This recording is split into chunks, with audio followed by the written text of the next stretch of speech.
On the last video, we showed you a high-level overview of AIS and what a powerful aid to maritime safety it's become. However, as with most pieces of technology, it's not perfect, so a thorough understanding of how it works is vital to make sure we can properly interpret the information we are seeing and that we don't get caught out by its shortcomings.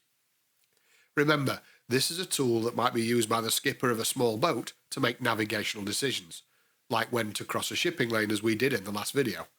Get that wrong, and you could be making a decision that puts you and your crew in grave danger.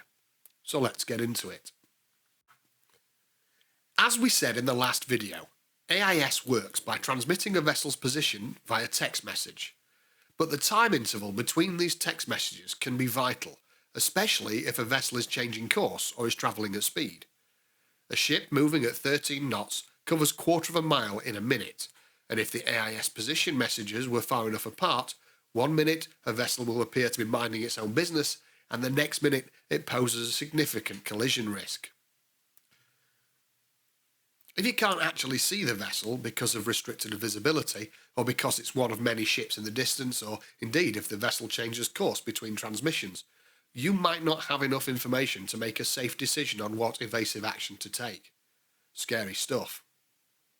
Thankfully, a Class A transponder adjusts the number of messages it sends depending on what it's doing.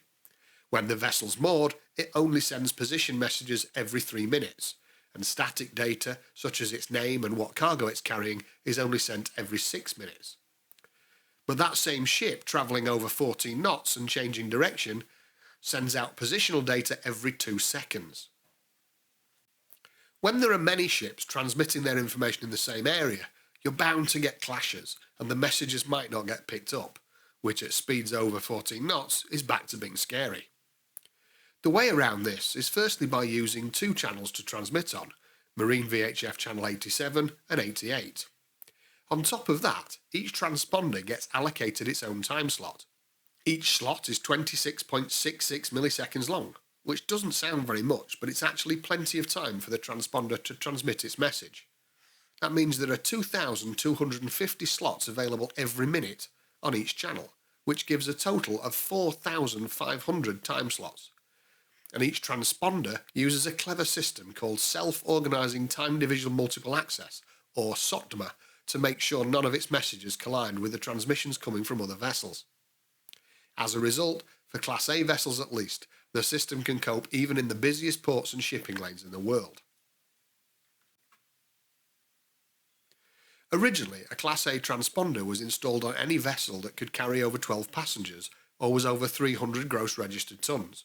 But that list has now expanded to encompass pretty much every commercially operating floating object, and quite a few things that don't float as well, such as lighthouses, wind farms, and other fixed aids to navigation.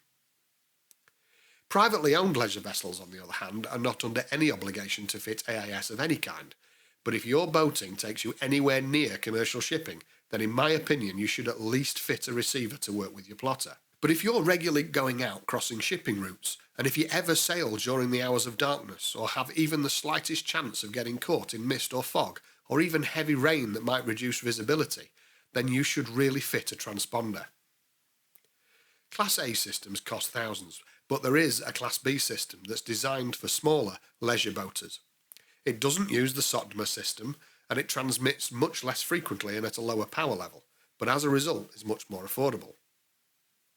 The problem is that when you're trying to keep track of powerboats that might be zipping around at 25 knots plus, but are only transmitting every 30 seconds, that boat will have travelled 1/4 mile between transmissions, and then we're back to things being scary. Instead of intelligently allocating its own time slot using SOTDMA, Class B just waits for a gap in the Class A transmissions. Whilst Class A has a dedicated aerial for each AIS channel, Class B systems transmit both channels on the same aerial, and that aerial is often the boat's VHF radio aerial, so obviously if you're talking on the VHF, your AIS will miss its transmission slot. All in all, it's quite easy for a Class B receiver to miss a Class B transmission, and don't forget, not every boat even carries AIS at all. So whilst you can trust information for commercial shipping, it's much less useful for pleasure craft. Tech is improving all the time though, and a new Class B Plus has now been introduced.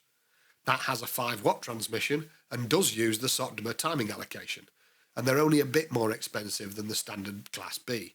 So if you're in the market for some new tech and you sail where the big ships ply their trade, you should seriously consider fitting a B+ AIS system. So there it is, AIS and some of the advantages and some of its pitfalls. I hope you've really enjoyed the video, and if you like and subscribe to the channel, there'll be more content shortly. Thank you very much for watching.